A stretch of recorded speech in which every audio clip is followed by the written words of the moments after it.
My wife and I live in the Florida Panhandle in a development called Lake Yvette.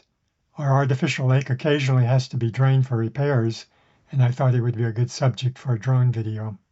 I plan to have 3 drone videos. The first video would be of the lake completely full. The second video would be of the totally drained lake, and the third video of the lake refilled with water.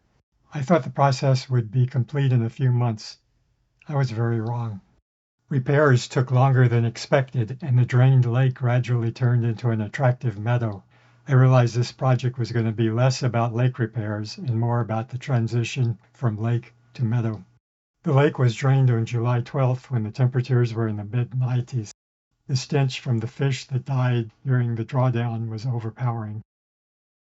This video was taken on August 2nd, and the lake bottom was beginning to dry out and the water was not as muddy. I find this low-flying drone footage of the cracked mud and the sky reflections in the pools to be quite attractive. Like most of my drone flights, this clip was filmed in D-Cine Like, and I did my color grading in DaVinci Resolve Studio.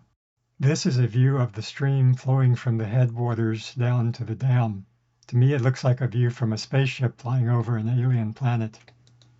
Although this is my favorite clip in the series, I feel sadness that the lake is gone and that our usual water birds and migrators are not visiting. I hope the dam can be refilled soon. This last clip was filmed on October 10th, and the drone is flying to the headwaters. You can see the small stream and many flowers and butterflies. I think this is quite attractive.